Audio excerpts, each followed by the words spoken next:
Hello all, welcome to this video of mains answer writing, जहां पर हम discuss करेंगे डे 5 के GS2 के 3 इंपॉर्टेंट क्वेश्चंस को।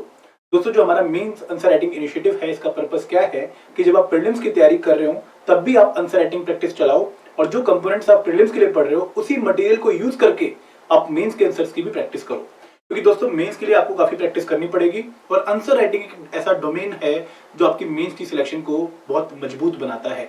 तो यहाँ पर हमारा पर्पस क्या रहेगा कि यूजिंग दी 3 स्टेप फॉर्मूला। मैं आपको बार बार इस फॉर्मूला के बारे में इसलिए बताता हूँ क्योंकि जनरली जब बच्चों के पास प्रेशर होता है और उनको बहुत सारे क्वेश्चन लिखने होते हैं तो वो ये फॉर्मूला भूल जाते हैं और सीधा आंसर लिखना शुरू करते हैं अपने हिसाब से, लेकिन वो आंसर फिर अच्छे नहीं लिख पाते हैं। 3 स्टेप फॉर्मूला का पहला रूल क्या है कि आप क्वेश्चन पढ़ो, अंडरस्टैंड करो और उसमें जो कीवर्ड हैं उनको आइडेंटिफाई करो। अगर आप कीवर्ड के हिसाब से आंसर लिखोगे तो कहीं ना कहीं आपका आंसर औरों की तुलना में काफी अच्छा रहेगा। दूसरी बात यह है कि जब भी आप आंसर लिखो तो कंटेंट जो है, फॉर्डर मटेरियल जो है, उसको as per the requirement of the question लिखो। तो सेकंड में आपका कंटेंट आता है, उसको अच्छे तरीके से प्रेजेंट करना आता है, स्ट्रक्चर के थ्रू प्रेजेंट करना आता है। एंड थर्ड आता है कि उस क्वेश्चन को सजाना कैसे है, उसमें कौन कौन से आभूषण लगाने हैं। मतलब क्या है कि आप एक जनरल आंसर लिख के 3-4 नंबर तो ले जाओगे, लेकिन अगर आपने अपने नंबर्स को इंक्रीज करना है तो कहीं ना कहीं आपको रिपोर्ट्स, कन्वेंशंस, एग्जांपल, एनालॉजी ये मेंशन करने पड़ेंगे, तभी जाकर आपका क्वेश्चन जो है वो कंप्लीट माना जाएगा। ठीक है, तो शुरुआत करते हैं आज के लेक्चर की। 3 क्वेश्चंस हम प्रैक्टिस करेंगे, एक 4 नंबर का, एक 8 नंबर का और एक 20 नंबर का। और हमारी कोशिश कंटेंट से ज्यादा ये बताने पे रहेगी कि हम किस तरीके से आप लोगों को गाइड करेंगे आप कैसे और अच्छा आंसर लिख सकते हैं। ठीक है, शुरुआत करते हैं। पहला क्वेश्चन क्या है, पहले टॉपिक देख लेते हैं। टॉपिक है function and responsibilities of union and the state, issues and challenges pertaining to the federal structure. जो सेंटर स्टेट रिलेशन का जो टॉपिक है उसको एक्सपेंड करके इन्होंने पूरा टॉपिक मेंशन किया हुआ है। और ये जो हमारा पहला क्वेश्चन है, ये सेंटर स्टेट रिलेशन का एक बहुत इंपॉर्टेंट एस्पेक्ट है। क्वेश्चन क्या है कि discuss the impact of national emergency on fundamental rights in India. तो यहां पर आप सबसे पहले क्या काम करेंगे, क्वेश्चन पढ़ते ही आप कीवर्ड आइडेंटिफाई कर लेंगे। पहला कीवर्ड है डिस्कस, दूसरा कीवर्ड है नेशनल इमरजेंसी और तीसरा है फंडामेंटल राइट्स। तो यहां पर इन तीनों को आपको लिंक करना है। डिस्कस का मतलब क्या है कि आपको व्यू पॉइंट देने की क्या होता है बेसिकली। ठीक है, नेशनल इमरजेंसी आपको बतानी पड़ेगी, हल्का सा आपको इंडिकेशन देना पड़ेगा। लेकिन दोस्तों क्योंकि क्वेश्चन हमारा 60 वर्ड में हमें लिखना है, 4 मार्क्स का क्वेश्चन है, तो यहाँ पर जो हमारा स्टैंडर्ड नॉमेनक्लेचर होता है कि पहले इंट्रोडक्शन लिखो, फिर बॉडी लिखो, फिर कंक्लूजन लिखो, उसको हम अवॉइड कर सकते हैं। ठीक है, तो यहाँ पर आपको याद रखना कि सीधा टू द स्ट्रेट फॉरवर्ड आप क्वेश्चन की शुरुआत विद द बॉडी पार्ट कर सकते हैं। जो भी कंटेंट आपके पास है उससे सीधा शुरुआत करिए। ठीक है, अब यहाँ पर देखो एक जनरल बच्चा क्या गलती कर सकता है कि वो नेशनल इमरजेंसी को बहुत ज्यादा एक्सप्लेन करना शुरू कर दे, क्योंकि इफेक्ट ऑफ फंडामेंटल राइट्स आपसे पूछा है, इसलिए आपका जो आंसर है फिर वो नेगेटिव हो जाएगा, गलत आंसर हो जाएगा। यहाँ पर आपको टू द पॉइंट आना पड़ेगा। टू द पॉइंट आने के लिए आपको सीधा बताना पड़ेगा कि नेशनल इमरजेंसी का किस तरीके से इंपैक्ट पड़ता है फंडामेंटल राइट्स पे। तो दोस्तों यहाँ पर हमने किस तरीके से इसको आंसर लिखा है कि article 358 and article 359 describe the effect of national emergency on fundamental right. तो हम टू द पॉइंट आ चुके हैं कि हमने पता है कि हमारे पास 60 ही वर्ड है, तो हमने हर वर्ड को बहुत केयरफुली प्रेजेंट करना है। तो हमने सीधा बोला कि देखो आर्टिकल 358 एंड आर्टिकल 359 हमारे कॉन्स्टिट्यूशन में स्पेसिफिकली मेंशन किए गए हैं और ये हमें बताते हैं कि नेशनल इमरजेंसी का हमारे देश में क्या इंपैक्ट है फंडामेंटल राइट्स पे। तो आपने क्वेश्चन की रिक्वायरमेंट जो है वो इनिशियली ही मीट कर ली, क्योंकि आपने बता दी कि कौन सा स्पेसिफिक प्रोविजन है हमारे कॉन्स्टिट्यूशन का जो इस मैटर से डील करता है। और फिर अच्छा आंसर क्या होगा, जहां पर आप आर्टिकल 358 और आर्टिकल 359 के बारे में कुछ बातें कर दो। तो आर्टिकल 358 क्या कहता है कि जैसे ही इमरजेंसी लगेगी, as soon as proclamation of emergency is made, जो आपके आर्टिकल 19 के अंडर 6 राइट्स हैं, freedom of speech and expression, freedom of association, freedom of assembly, ये आपके क्या हो जाएंगे, ऑटोमेटिकली सस्पेंड हो जाएंगे। मतलब जैसे ही प्रोक्लेमेशन लगेगी नेशनल इमरजेंसी की, आर्टिकल 19 ऑटोमेटिकली सस्पेंड हो जाएंगे। उनको सेपरेट ऑर्डर प्रेसिडेंट साहब इशू नहीं करेंगे कि देखो सेपरेट ऑर्डर के थ्रू हम उनको सस्पेंड कर रहे हैं, ऐसा नहीं होगा। नेशनल इमरजेंसी का आना मतलब आर्टिकल 19 का जाना। ठीक है, और यहां पर आप लोगों ने वही लिखना है कि as soon as proclamation of emergency is made, 6 fundamental right under article 19 stands automatically suspended. अब दोस्तों यहाँ पर आप लोगों के पास उतनी वर्ड लिमिट नहीं है कि आप 6 के 6 राइट्स मेंशन कर पाओ। तो आप क्या कर सकते हो कि यहाँ पर एग्जांपल दे सकते हो ब्रैकेट में, for example freedom of speech and expression, ताकि एग्जामिनर को पता लग जाए कि हाँ इनको आर्टिकल 19 की नॉलेज है। फिर आप क्या लिखोगे, similarly article 19 automatically revives once the emergency ceases. अब दोस्तों यहाँ पर आपने सस्पेंड बता दिया, सस्पेंड को हल्का सा एक बार एक्सप्लेन करना पड़ेगा। तो ये आप लिखोगे कि during national emergency state may by law through executive action take away or abridge any of the rights under Article 19 and such law or executive action cannot be challenged। तो ये आपका एक आर्टिकल 358 का complete explanation as per the demand of the question आप लोगों ने present कर दिया। फिर आपको आर्टिकल 359 भी बताना पड़ेगा। आर्टिकल 359 में क्या होता है कि यहाँ पर ऑटोमेटिकली राइट सस्पेंड ही नहीं होते हैं, और राइट तो सस्पेंड होते भी नहीं है। यहाँ पर जो इन्फोर्समेंट ऑफ द राइट्स का जो आपके पास अधिकार है कि आप सुप्रीम कोर्ट जाके अपने राइट्स को इन्फोर्स करवाओ, ठीक है, वो आपका सस्पेंड हो जाता है। तो यहाँ पर प्रेसिडेंट एक ऑर्डर के थ्रू जो right to move any court है for the enforcement of the rights उसको सस्पेंड कर सकते हैं। तो यहाँ पर ऑटोमेटिकली वर्ड भी नहीं है। यहाँ पर क्या होगा कि जैसी नेशनल इमरजेंसी लगी और प्रेसिडेंट आपको लगता है कि यार मुझे एक ऑर्डर और देना चाहिए जहां पर मैं कुछ राइट्स की इन्फोर्समेंट को सस्पेंड कर दूं, तो वो एक ऑर्डर इशू कर सकते हैं।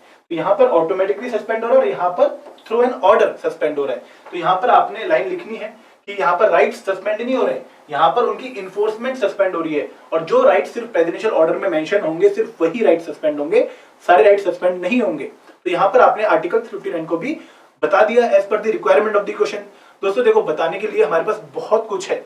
अगर आप लोग चाहो तो यहाँ पर 300 वर्ड में भी आंसर लिख सकते हो इस क्वेश्चन का, लेकिन वहां पर टाइम लिमिट है, 4 मार्क्स हैं, 60 वर्ड हैं। तो आपको ये भी दिमाग में रखना पड़ेगा कि जो कंटेंट आप दे रहे हो प्रायोरिटी कंटेंट दो, जो मोर इंपॉर्टेंट कंटेंट है from the requirement of the question वो आप प्रेजेंट करो। ठीक है, क्वेश्चन का लिखने का लेवल आपका अपने हिसाब से डिसाइड होगा, और ये प्रैक्टिस आपको बताएगी किस तरीके से आप लिमिटेड कंटेंट को प्रेजेंट कर पाओ इन दी प्रायोरिटी फॉर्म। ठीक है, आप लास्ट में ये लाइन लिख सकते हो कि जो 44th अमेंडमेंट एक्ट है 1978 की, इसने हल्का सा जो स्कोप है आर्टिकल 358 का और 359 का उसको रेस्ट्रिक्ट कर दिया है। अब इसके बारे में अगेन डिटेल में लिखने की जरूरत नहीं है, आप सिर्फ एग्जामिनर को ये हिंट दे रहे हो कि you know the complete topic, but just because कि आपने 60 वर्ड में मुझसे आंसर मांगा है तो मैं ये आंसर आप लोगों को दे रहा हूँ।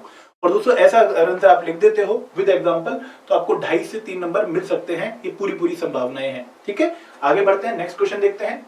नेक्स्ट क्वेश्चन क्या है, functions and responsibility of union वाला टॉपिक है। क्वेश्चन क्या है, under what circumstances can the financial emergency B proclaimed by the president of India, what consequences follow when such a declaration remains in form. अब दोस्तों ये question UPSC का question है 2019 या 20 का।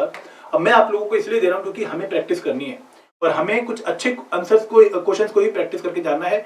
एंड मेरे हिसाब से क्वेश्चन काफी अच्छा है और as per the requirement of the HPS examination भी है, क्योंकि एचपास में भी ऐसे क्वेश्चन पूछते हैं। तो क्वेश्चन में 2 माइक्रो पार्ट हैं, अगर आप क्वेश्चन ध्यान से पढ़ो तो पहला पार्ट क्या है कि अंडर व्हाट सर्कमस्टांसेस, तो सीधा स्ट्रेट फॉरवर्ड क्वेश्चन पूछ लिया है कि कब इंडिया में फाइनेंशियल इमरजेंसी लग सकती है, व्हाट सर्कमस्टांसेस। तो ये आपका पहला पार्ट है, इसको लिख लो माइक्रो क्वेश्चन 1। ठीक है, माइक्रो क्वेश्चन 1, जब भी क्वेश्चन लंबा हो तो उसको डिवाइड करो माइक्रो क्वेश्चंस में। सेकंड क्या है कि what consequences follow when such a declaration remain in force, तो ये है माइक्रो क्वेश्चन 2। कीवर्ड क्या है, सर्कमस्टांसेस, कॉन्सिक्वेंसेस, फाइनेंशियल इमरजेंसी। ठीक है, ये आपके कीवर्ड है। और व्हाट तो आपको पता है कि स्ट्रेट फॉरवर्ड क्वेश्चन है, यहाँ पर ज्यादा आपको सोचना नहीं है, तो ये आपने पहले आइडेंटिफाई कर लिया। अब आप क्या करोगे कि इंट्रोडक्शन में आप पहले वाला माइक्रो क्वेश्चन आंसर कर दो, ज्यादा बेटर रहेगा। कि article 360 empowers the president to proclaim a financial emergency if he is satisfied that a situation has arisen due to which the financial stability, ये 2 ग्राउंड है। पहली बात तो कि देश की फाइनेंशियल स्टेबिलिटी थ्रेटेंड हो, और दूसरा ग्राउंड क्या है कि क्रेडिट ऑफ इंडिया और any part of its territory is threatened. तो आपने 2 सर्कमस्टांसेस मेंशन कर दिए कि कब president of India financial emergency impose कर सकते हैं, और ये आपका पहला माइक्रो क्वेश्चन जो है वो आपने आंसर भी कर दिया। दोस्तों अगर एग्जामिनर आपको जानबूझ के लंबा क्वेश्चन दे रहा है तो कहीं ना कहीं वो टेस्ट भी कर रहा है कि आप क्वेश्चन के हर पार्ट को आंसर कर भी रहे हो या नहीं कर रहे हो। तो माइक्रो क्वेश्चन अगर आप आंसर कर रहे हो तो ऑटोमेटिकली आपका आंसर कंप्लीट आंसर हो रहा है। ठीक है, तो यहाँ पर आपने पहला पार्ट कर दिया, फिर आपने बता दिया कि जो प्रोक्लेमेशन है it must be approved by both house of parliament, और फिर आप आगे कॉन्सिक्वेंसेस क्या है, ये आपका सेकंड माइक्रो क्वेश्चन आ गया। पहली बात कि जो एग्जीक्यूटिव अथॉरिटी है सेंटर की वो एक्सटेंड हो जाती है, कि वो स्टेट को कुछ डायरेक्शन दे सकता है जो कि इंपॉर्टेंट है to execute some financial property canons. For example अगर स्टेट मान लो किसी पर्टिकुलर स्कीम को अप्लाई कर रहा है तो गवर्नमेंट, सेंट्रल गवर्नमेंट ये डायरेक्शन दे सकती है कि इस टाइम पर तो इस स्कीम को रोक दे, इसमें इतना फाइनेंशियल आउटले मत दे, हम इस पैसे को अभी जो हमारी फाइनेंशियल इमरजेंसी है उसको टैकल करने में यूज कर लेते हैं। तो वो एक ऐसी डायरेक्शन दे सकता है। इसी तरह जो सेंटर है वो प्रेसिडेंट को डायरेक्ट कर सकता है, प्रेसिडेंट को बोल सकता है कि आप जो है नेसेसरी स्टेप्स लो इस फाइनेंशियल इमरजेंसी से डील करने के लिए। ठीक है, उसके बाद यहाँ पर जो डायरेक्शन प्रेसिडेंट की होंगी वो कौन कौन सी होंगी कि वो रिडक्शन कर सकते हैं सैलरीज एंड अलाउंसेस की, इसके साथ साथ रिजर्वेशन कर सकते हैं जितने भी मनी बिल स्टेट में चल रहे हैं उनको कि मेरे पास पहले भेजो, मैं बताऊंगा कि इनको आगे प्रोसीड करना है नहीं करना है। और प्रेसिडेंट ऑल्सो डायरेक्शन दे सकता है to reduction and allowances of any class of person serving in the union supreme court और हाई कोर्ट के जज की सैलरी को भी रिड्यूस कर सकता है। ये कॉन्सिक्वेंसेस हैं, ठीक है। तो आपने कॉन्सिक्वेंसेस बताया कि स्टेट पे क्या फर्क पड़ेगा और आपने कॉन्सिक्वेंसेस बताया कि सेंटर पे क्या फर्क पड़ेगा। अब यहाँ पर दोस्तों आपको लगेगा कि यार मेरा क्वेश्चन छोटा लग रहा है, अगर आप देखो तो आपको लग रहा होगा कि सिर्फ आधे पेज का आंसर है, लेकिन मैं आपको बता दूं कि ये भी जो वर्ड लिमिट है एक्सीड कर रहे हैं। ऑलमोस्ट 200 वर्ड्स का ये आंसर है। क्वेश्चन की लिमिट क्या है 120 वर्ड्स 8 मार्क। तो वहां पर आप क्वेश्चन की रिक्वायरमेंट मीट करने के लिए आंसर लिखो, ना कि पेज भरने के लिए आंसर लिखो, ठीक है। अगर आपको लगता है कि हाफ पेज से आपके क्वेश्चन आपके आंसर ने कंप्लीट क्वेश्चन की डिमांड को मीट कर लिया है तो बहुत बढ़िया है, आगे बढ़ो और अगला क्वेश्चन अटेम्प्ट करो, ठीक है। अब यहाँ पर कंक्लूजन क्या होगी, Thus, during the operation of financial emergency, centre के पास सारा कंट्रोल आ जाता है फाइनेंशियल मैटर में, ठीक है।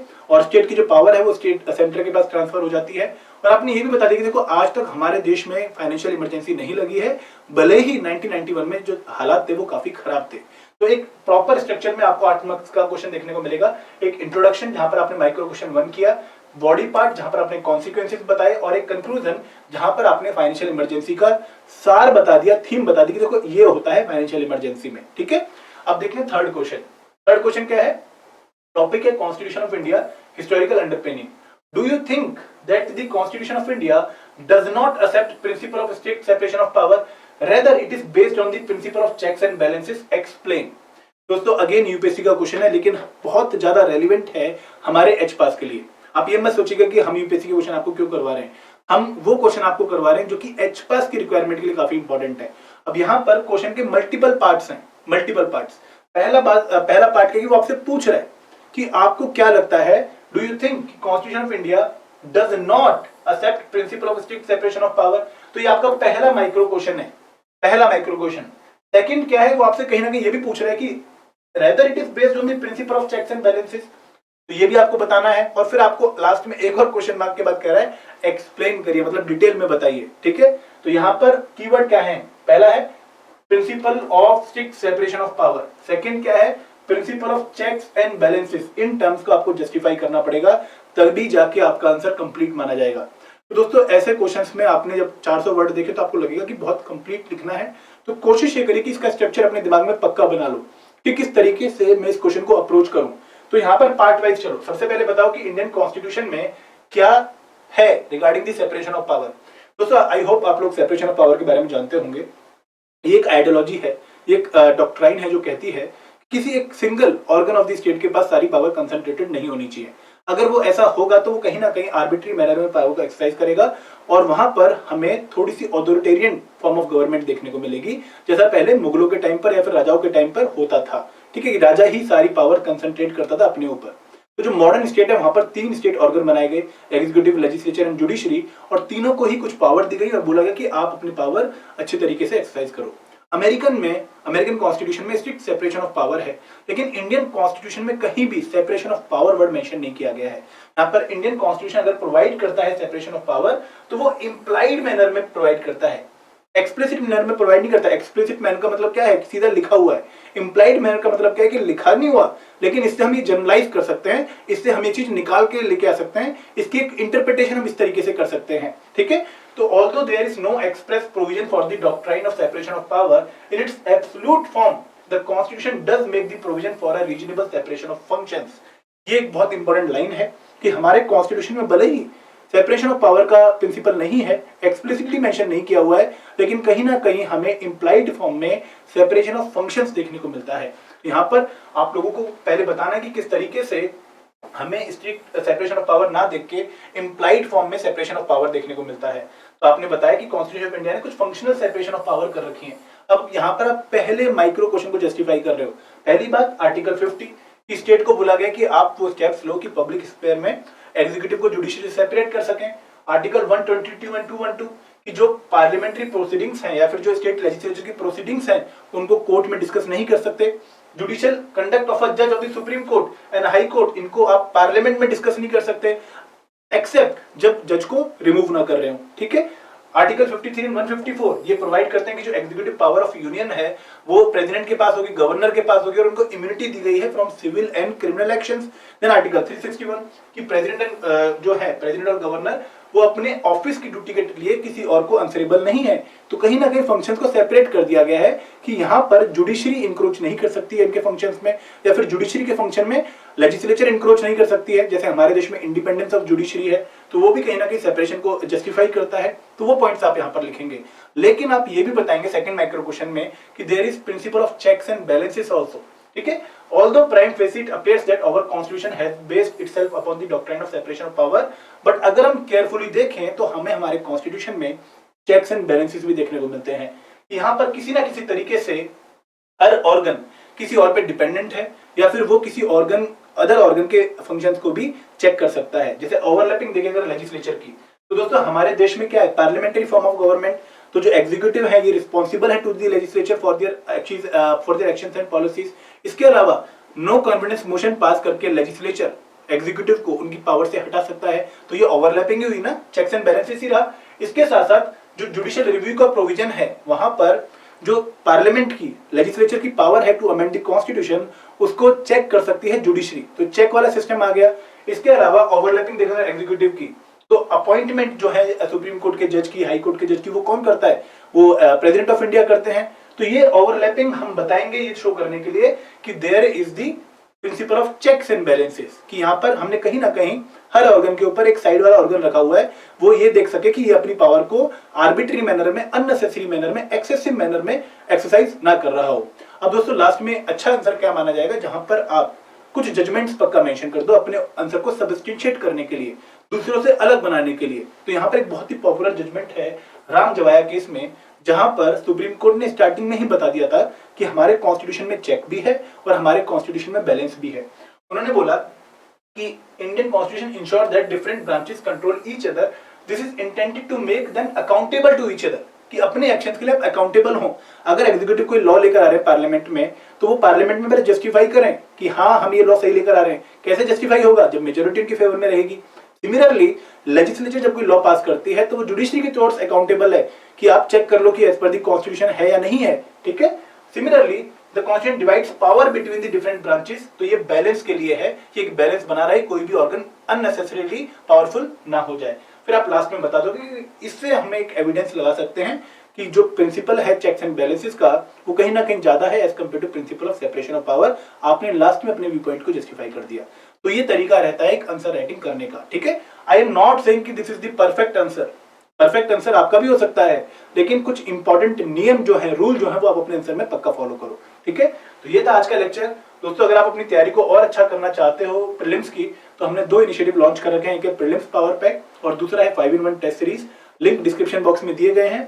जो प्रीलिम्स 5-in-1 टेस्ट सीरीज है ये 800 रुपीज की है। यहाँ पर प्रीलिम्स टेस्ट सीरीज के साथ आपको हिमाचल जी के करंट अफेयर 1 साल के PYQ PDF प्रोवाइड किए जा रहे हैं। प्रीलिम्स पावर पैक में कंप्लीट चीजें जो चाहिए आपको प्रीलिम्स के लिए वो सारी हैं। सीसेट है, GS कोर्स है, प्रीलिम्स टेस्ट सीरीज है, हिमाचल जी के मॉड्यूल है एंड 1 साल के करंट अफेयर है।